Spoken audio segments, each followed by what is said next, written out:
亲爱的朋友们，欢迎来到微光夜读。因为去了几次医院，我被家长们联名举报。高三这么关键，你作为班主任就得24小时待命，不去医院能死吗？就算是周末，可万一有事找不到你怎么办？这点自觉都没有，还当什么班主任？说到底就是自私，这种人根本不配当老师。我又气又惊。这2年我呕心沥血，把成绩倒数的班级带到了年级第1，自己累出了一身病都不敢请假，就是怕影响学生，到头来却被指责自私。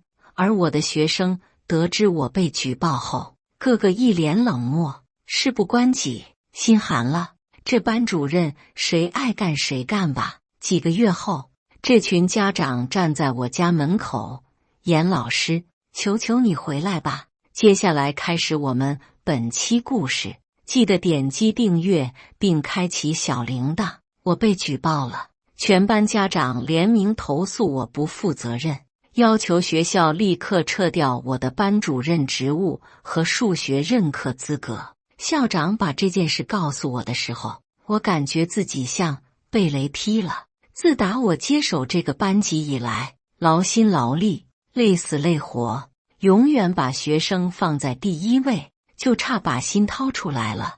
家长们竟然说我不负责任，你们班家长态度非常强硬，还说如果学校不满足他们的诉求，就要举报到教育局。我脸色难看得要死。校长严肃道：“严老师，你现在要做的是好好反思一下自己，如果你真的一点问题也没有，怎么会被家长集体举报？简直莫名其妙，怎么就成我的问题了？”我正要反驳，校长却不耐烦地摆摆手：“行了，你回去等学校安排吧。”从校长办公室出来，我越想越郁闷，终于还是没忍住，在班级群里发了一段话：“各位家长，自本人担任班主任以来，始终将班级工作放在首位，不敢说鞠躬尽瘁，但也算兢兢业业。如果大家觉得我工作中有什么疏漏的地方，完全可以跟我直接沟通。无端的误解和指控，真的会寒了教育工作者的心。”几分钟后，一条消息蹦了出来：“赵成业妈妈，误解，我们还能冤枉了你？一个班主任隔3差5就往医院跑，你觉得合适吗？谁给你的权利？谁给你的自由？你这样还怎么把精力放在学生身上？高3最后1学期这么关键，你不去医院能死吗？”一连串毫不客气的质问让我当场愣住。2年高强度的工作导致我腰椎颈椎都出现了很严重的问题，每晚疼到睡不着觉。医生强烈建议我请个长假休息，但毕竟已经是高3了，我担心换了班主任，学生们会不适应，所以我只能每周抽时间去医院做保守治疗。休息的事情，至少熬到学生们毕业了再说。打死我也想不到，家长们会因为这个原因投诉我。我耐着性子回复：“成业妈妈，班主任也是人，生病在所难免，而且我去医院都是利用周末这种私人时间，并没有影响到班级工作。”没想到对方接下来的话更让人无语：“得了吧，还私人时间？你哪来的私人时间？你是老师，是班主任，就应该24小时随时待命。”这时其他家长也陆陆续续出来附和：“胡萌萌爸爸，我赞同成业妈妈的话，既然要当班主任，就得有这个觉悟，做不到还当什么班主任？”李乐瑶爸爸，上学期你要结婚，连着请了3天假，当时我就觉得不像话。宋子轩妈妈，当初是看你资历深经验丰富，我们才同意让你当班主任的，早知道你事儿这么多，还不如一开始就安排个年轻老师。我忍不住争辩：“各位家长，我身体是出了点状况，可我从来没有因为这个原因耽误过班里的事情。这2年再辛苦再累，为了班级，我都坚持下来了。如果我真想轻松一点，大可以主动辞掉班主任的职务。赵成业妈妈却说：“快拉倒吧，说的那么冠冕堂皇，还不是为了钱？谁不知道班主任工资比别的老师高啊？”血压顿时飙升，这一刻我都想骂人了。班主任确实比普通任课老师能多拿点钱，一学期多100块，你敢信？起得比鸡早，睡得比狗晚，一天17、8个小时都在学校，开不完的班主任会议，处理不完的班级事务，写不完的考核作业，回不完的家长意见，周末假期停不下来的反馈总结，手机24小时开机，随时应付处理各种突发事件。总结下来，班主任的工作量比其他任课老师多了10倍都不止。我累死累活就图那100块钱，我至于吗？班级群里对我的抨击还在继续。班主任不仅工资高，还能评优评先，好处多着呢。怪不得生病了都舍不得班主任这个位置。呵呵，我也是服了。妈的，你想赚钱，别耽误我们孩子啊！我们欠你的吗？赶紧滚蛋！我被气到说不出话。我要是想赚钱，我早走了。隔壁的私立高中曾经给我开双倍工资，想挖我过去，被我婉拒了。我为了什么？不就是为了学生，为了他们的宝贝疙瘩们。带英语的罗老师看不下去了，严老师为了学生带病坚持，你们不但不体谅，怎么能对他说这么难听的话？难道学生的成绩还不足以证明他的付出吗？我带班这2年，原本成绩倒数的班级冲到了年级第1，这是不争的事实。群里出现短暂的沉默，一个家长突然道：“那是孩子们自己努力，不管哪个老师带都一样，跟你没有任何关系。”紧接着群里又是一片附和。对呀，我儿子每天学习到12点，这么拼成绩能不好吗？我女儿做过的习题侧摞起来快1人高了，真会给自己脸上贴金啊！我气得颈椎疼。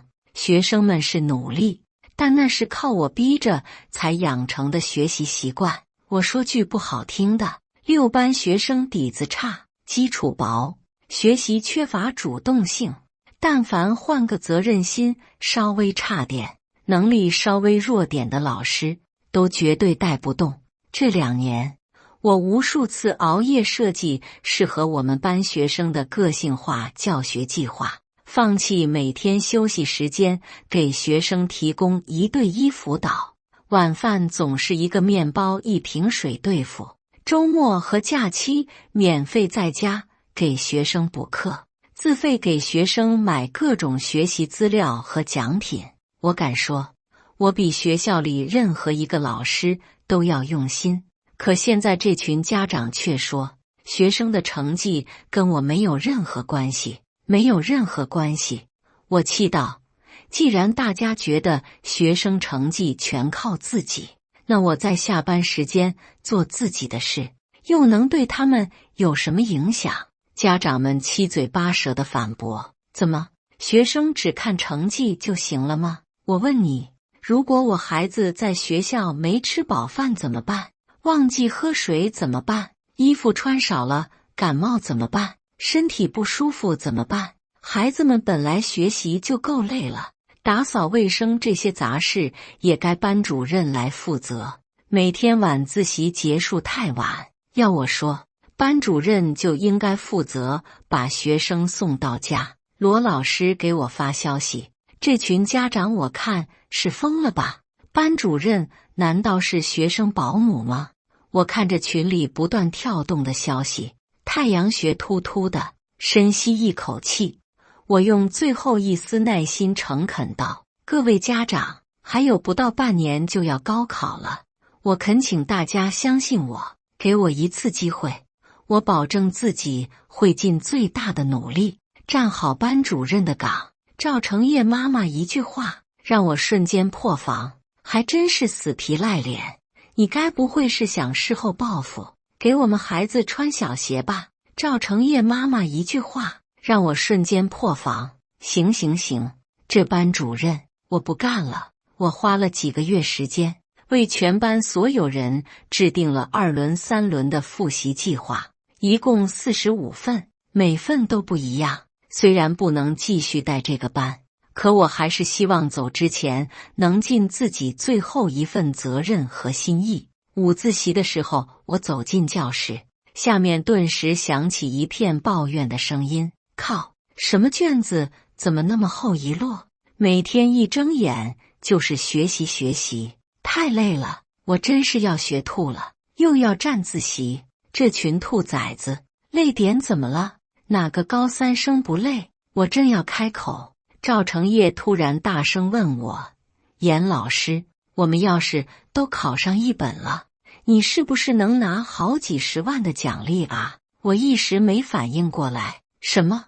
不然你怎么天天把我们当驴一样？肯定是因为对你好处呗。不过你马上就不教我们了，我看你还是别白费力气了吧。我的脸顿时垮了下来。赵成业是个大喇叭，他知道的事情，那全班人肯定都知道了。我看向下面，所有人脸上要么是不耐，要么是冷漠。也就是说，明知我被他们的父母举报，明知我这个带了他们2年的班主任要走，竟然没有任何一个人表现出不舍和难过。更让人无法接受的是，我的学生竟然觉得我让他们努力学习是为了我自己。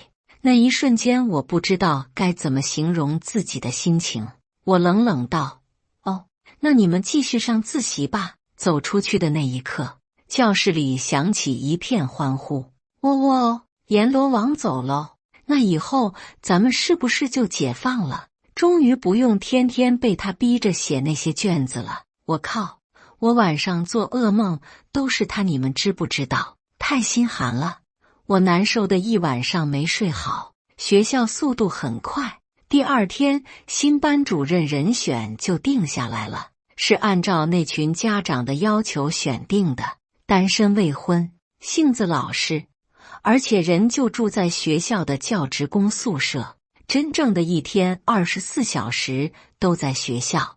班级群里又热闹起来。赵成业妈妈说：各位家长，这位孟老师虽然人年轻一些，但我已经私下跟他沟通过了，他保证会好好照顾咱们孩子。这次真是辛苦成业妈妈了，为了咱们班的头等大事忙前忙后。大家跟我客气什么？都是为了孩子嘛。就是，我一刻都不想在群里多待。和新班主任交接完工作后，第一件事就是退群，紧接着跟学校提了辞职。领导相当不满，严老师，你又不是那种不懂事的小年轻，就算这件事情你没错，有必要用离职威胁学校吗？哪个当老师的不受点委屈？说句难听的，今天就算家长把你打了，那也得忍着。话不投机半句多，我没有多做解释，坚定地办了离职。走的时候，全班没一个人来送我，就当我过去2年真心喂了狗。休息的日子里，我做了个微创手术，每天睡到自然醒，1日3餐按时吃饭，空闲时间看看书追剧。不但各种小毛病没了，不到1个月就胖了10几斤。我离职后没几天，正好赶上高3一模，高3 6班依旧是年级第1。朋友圈里几个忘记删除好友的家长都发了朋友圈。事实证明，孩子们的优秀完全是靠自己，与别人无关。致某些自以为是的人，这世上没有谁离不开谁，就差直接写我名字了。我内心毫无波澜。没有人比我更了解那群学生，没有内驱力，只能接受被动学习，少了我这个累死累活在前面拖着他们走的班主任，那就拭目以待呗。休息了半个月，曾经想挖我的明德中学给我打来电话，严老师，只要您愿意来，我们随时欢迎。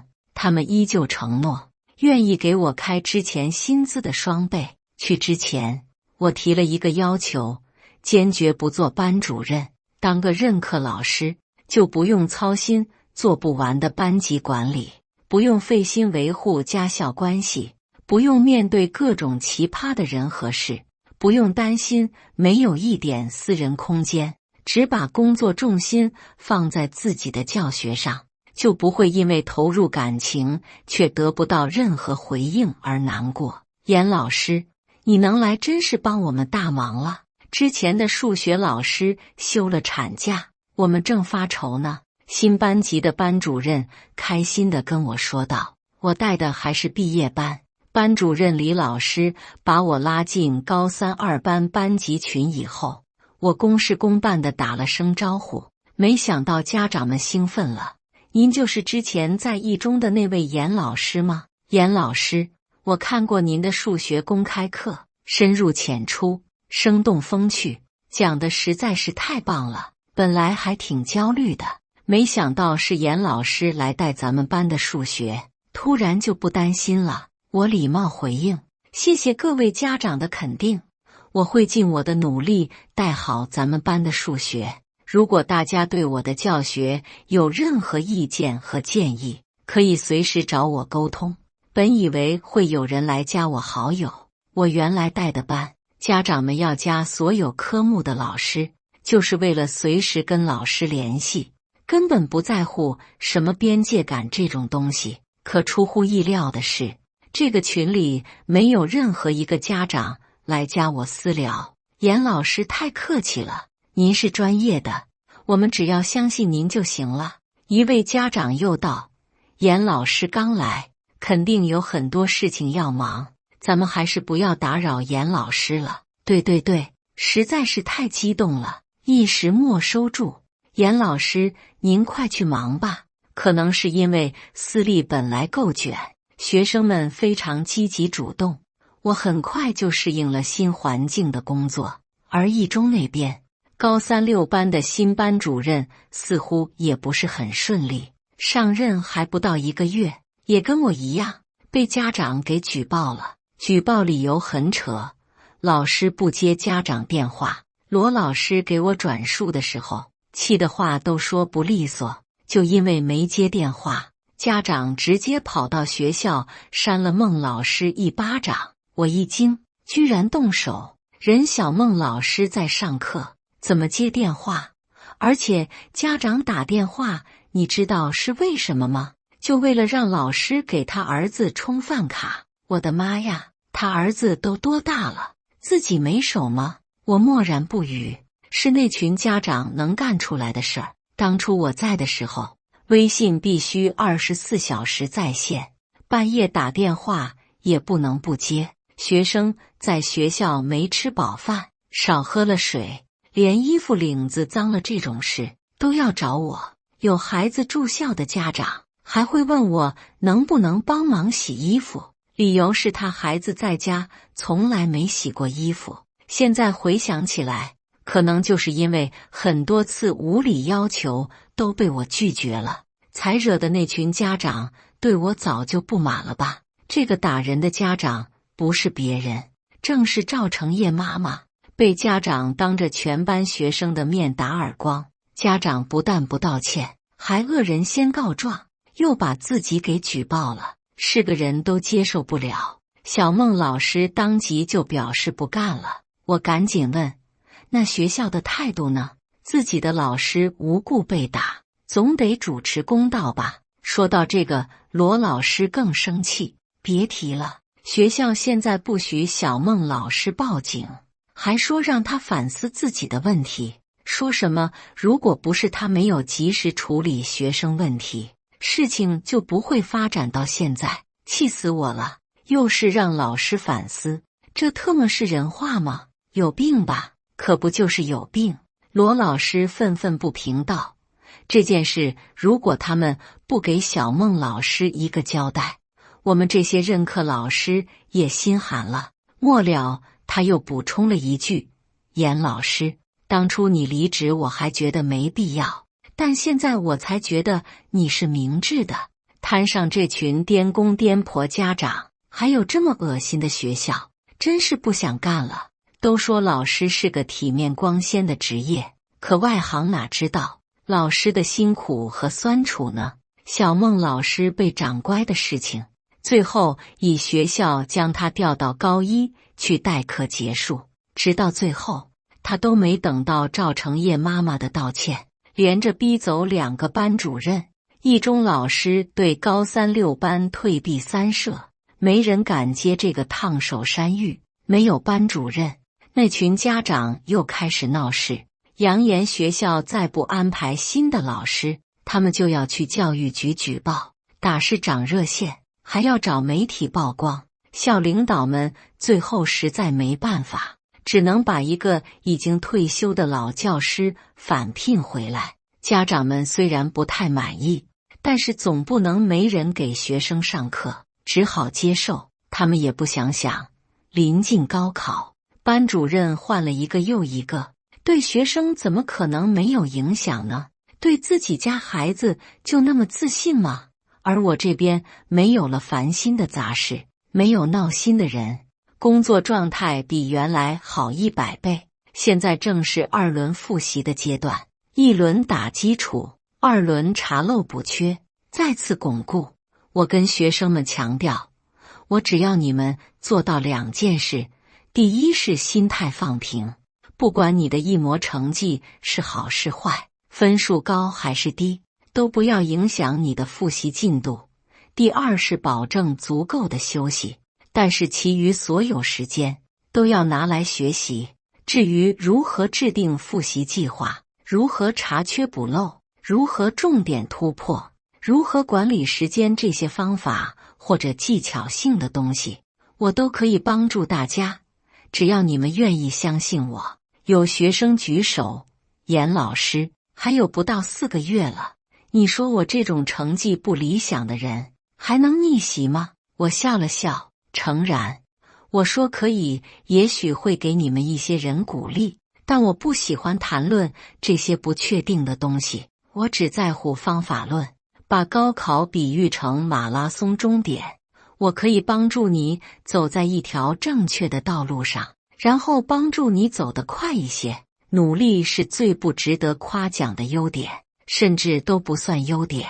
但是策略、计划、节奏、检验、反馈这些东西才是制胜关键。一番话说毕，我看到底下一双双瞬间明亮的眼睛。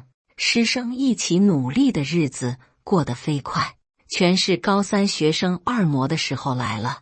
成绩出来以后，我们班数学平均分比1模提高了20多分，不只是数学，其他科目也或多或少都提升了不少。我教给学生们的方法论其实是一套通用的底层逻辑，可以使用在任何科目上。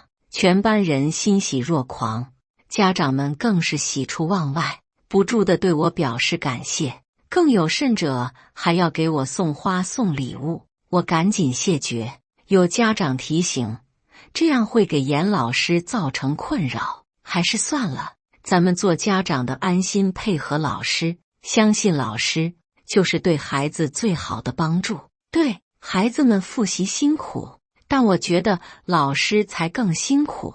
严老师也要多注意休息啊。一中那边却在这次的模拟考试中爆冷了。高3、6班从高2开始，成绩就稳居年级第1，这次却滑落到第3。罗老师跟我吐槽，你一走，这群学生就跟脱缰了野马，学习态度散漫不说，课堂纪律也是越来越差。小孟老师跟新班主任镇不住人，也不怎么管纪律，成绩不退步才怪了。我真是搞不懂，都高3了，他们还这副样子，学习难道是给老师学的？这个结果我走的时候就预料到了，这2年要不是我严格要求他们，再加上我废寝忘食的为他们付出，他们怎么可能从倒数逆袭到第1？结果到头来却落不到好，只得到了一个阎罗王的称号，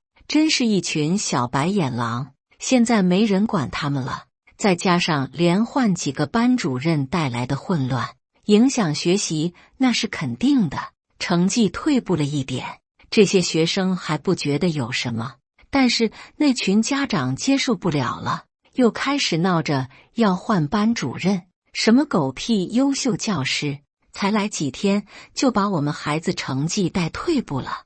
我早就说这老头不行，什么玩意儿也往我们班里塞，我们这里不是垃圾桶，干不了就别干，误人子弟。我操，老教师教了几十年书，从来没遇到过这种不讲理，说话比放屁还难听的极品家长，高血压都差点被气出来了。你们班我教不了，找别人去吧。这群家长也不想想，要不是为了救火，人家在家颐养天年不知道多舒服，没想到却被这群疯子骂了个狗血淋头。这下好了，又气走一个班主任，有了包括我在内的前3个例子，更没人愿意接手高3、6班了。毕竟谁也不是傻子，明知是个火坑还往里跳，校领导们都要疯了。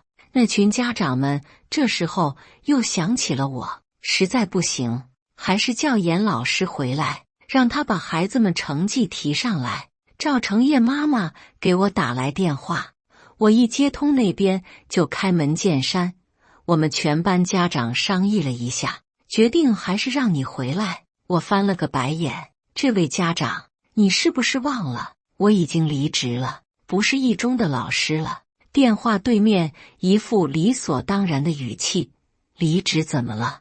你再走招聘回来不就行了吗？我知道你现在在明德呢，私立学校有什么好的，连个编制都没有。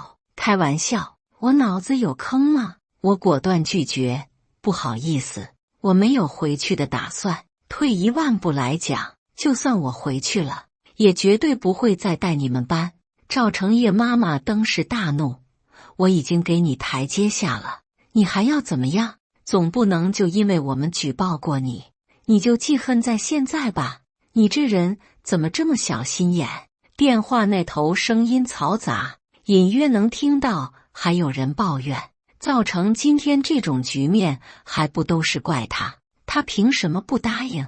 私立工资高倍，果然还是为了钱，恶心，给脸不要脸，他以为自己是谁啊？呵呵，直到现在，这群家长还不觉得自己有错，试图用高高在上的姿态施舍我一个回去的机会。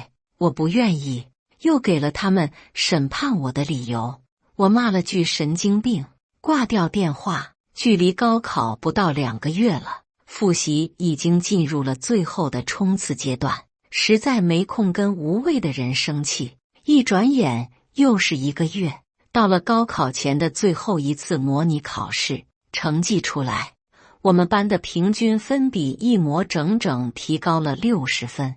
我跟学生一起庆祝的时候，罗老师给我发来消息，疯了，6班这群家长要吃人了。赵成业他妈带头，几十个家长把校长办公室门都给挤烂了，非说模拟考成绩有问题，要求学校立刻重新阅卷，真是小刀划屁股。开眼了，从没见过因为学生考试成绩差，家长到学校大闹的，还是一整个班。罗老师给我发来一个视频，视频里赵成业他妈满脸愤怒，堵在办公室门口厉声质问，我们6班成绩一直都是第1，就算有波动，也绝对不可能变成倒数第1。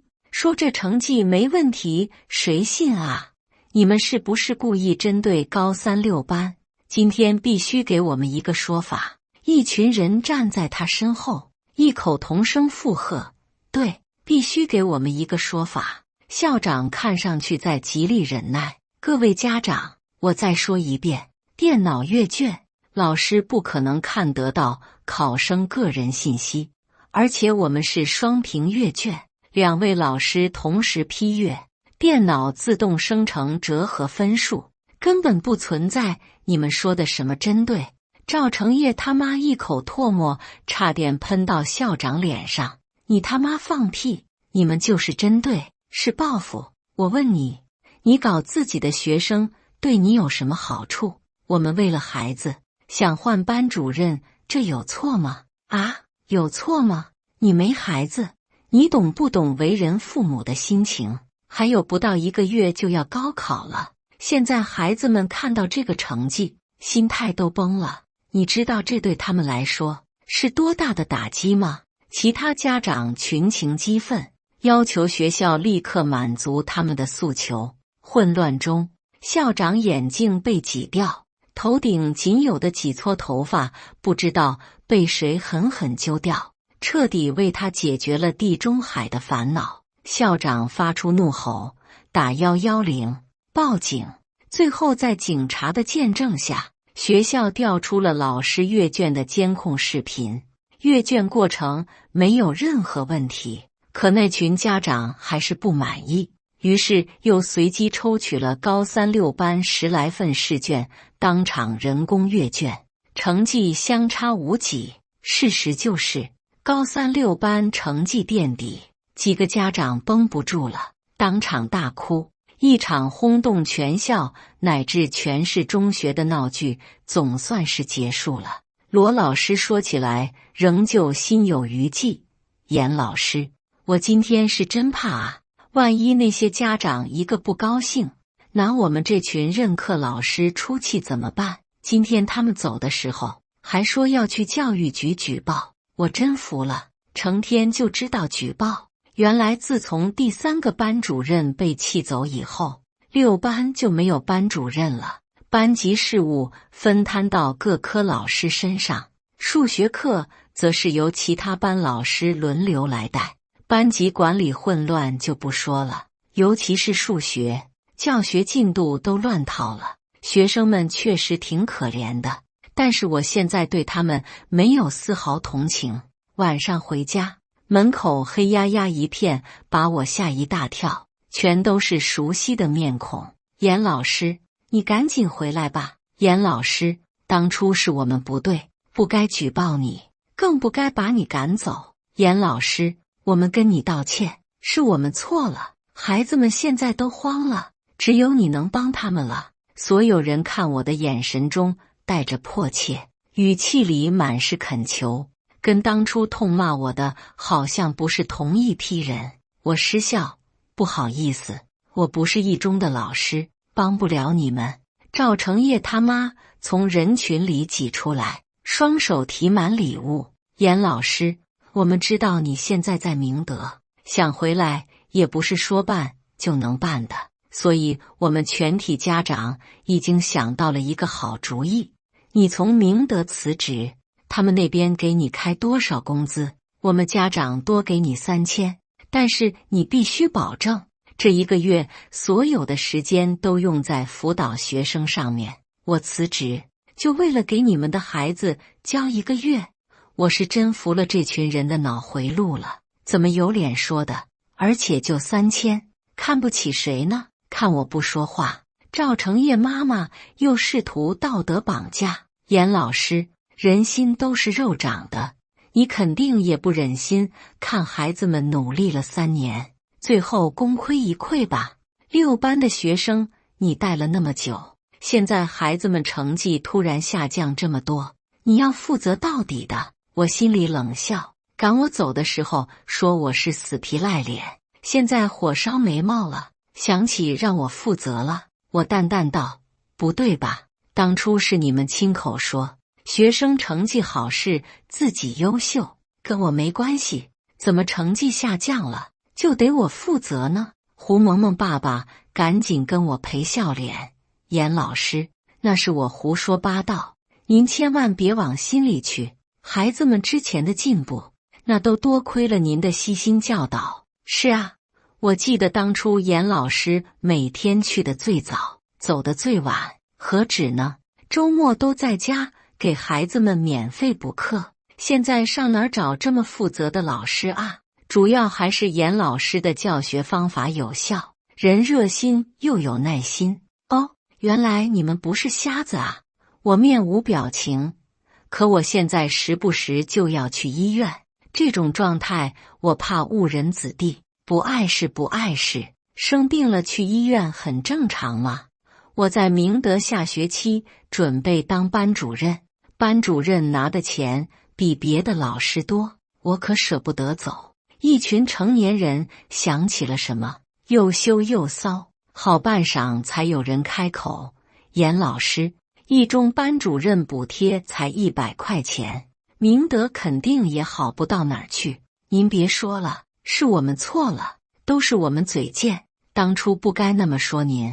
我点点头，众人以为我这是要同意了，面露喜色。我缓缓道：你们确实错了，也给我造成了很大的困扰和伤害，所以你们今天的道歉我收下了。现在各位请回吧，我要休息了。家长们顿时急了：严老师，你还没说给孩子们补课的事儿呢。这个啊，不好意思，另请高明吧，我没义务也没兴趣。说罢，我关上门，外头立刻一片谩骂声。刚刚还对我点头哈腰道歉的众人，上演超绝变脸。骂完我，这群人又开始互相指责：赵成业妈妈，你看看你干的好事，当初我就说没必要举报，没必要举报，现在闹的怎么办吧？你说，老师能保证学生成绩稳定就行了，他去医院就让他去呗，又没在上课的时候去。我现在真的怕了，我女儿一直能考500分的，这次只考了400多，怎么办啊？赵成业妈妈气得跳脚，怒吼声快把房顶掀飞。有病吧你们！当初一个个的群里也没少骂，现在后悔了，就怪上我了。其他人声音更大：你吼什么？是你说严老师不负责任，身体太差，还说人家死皮赖脸，你忘了举报、打人、逼走老师，哪件事不是你带的头？还有你那个蠢货儿子，要不是他上课乱说，至少现在孩子们还有严老师当初整理的复习资料用。你儿子才是蠢货，臭婊子！我撕烂你的嘴！哎，你们别打架啊！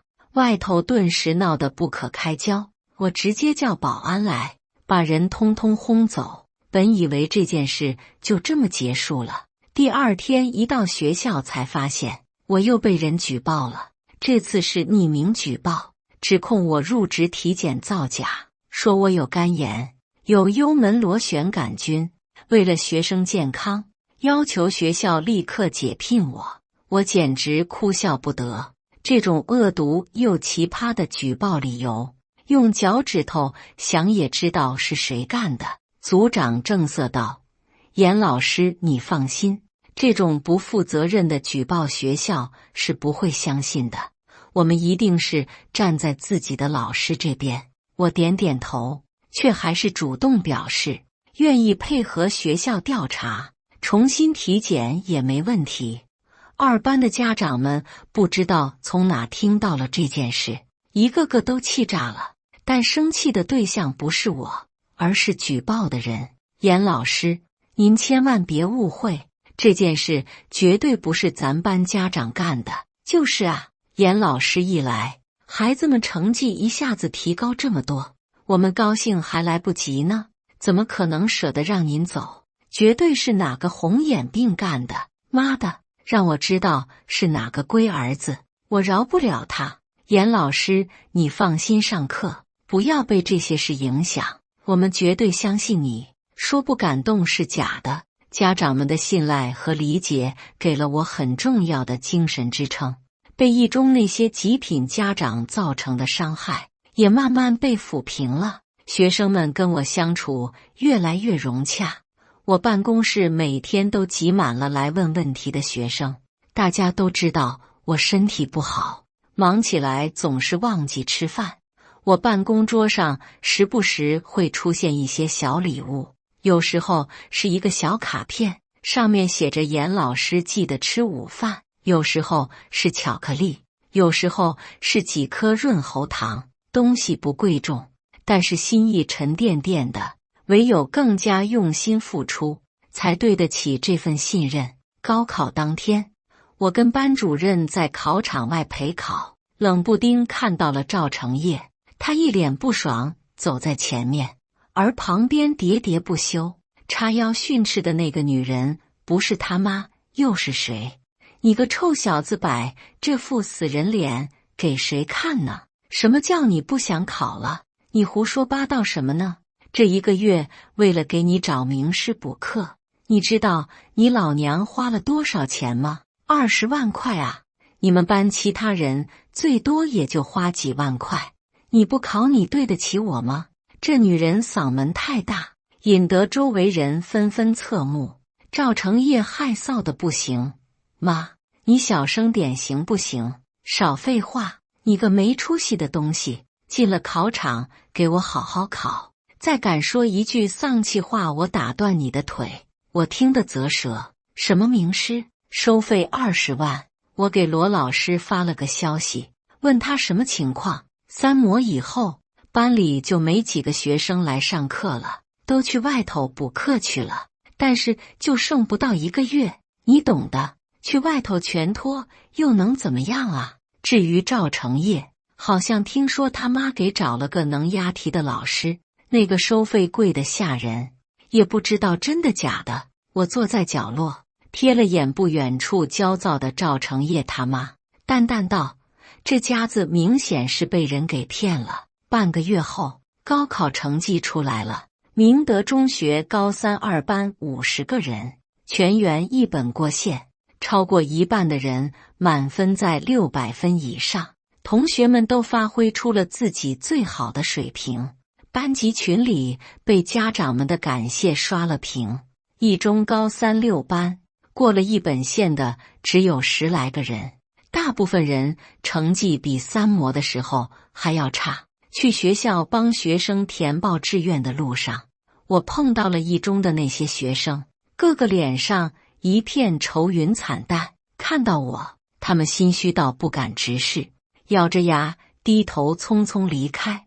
赵成业母子俩果然是被人给骗了，白白损失了20万不说，还被骗子忽悠，耽误了最后1个月的宝贵复习时间。赵成业只考了300多分，连2本都上不了。我在三亚度假的时候，接到了罗老师的电话：严老师，我也辞职了。哈哈哈！啊，让西啊，真没想到，都毕业了，那群家长还在举报。后来任课老师们都愤怒了，大家一起找教育局投诉学校，强制老师假期加班，奖金迟迟不发，直称评审不公。大家都忍了太久了，现在换校长给大家道歉了，真是活该。我感慨万千，多少老师怀揣着教书育人的热忱，却不得不面临繁重复杂的教育环境，在搓磨中丧失了初心。希望社会能给予老师们更多的理解和支持，让教书育人回归本质。感谢大家的观看，本期故事精彩吗？欢迎大家在下方评论区吐槽。如果你喜欢这类故事，记得点击订阅微光夜读，并分享给更多的人，这会对我帮助很大。再次感谢大家的观看。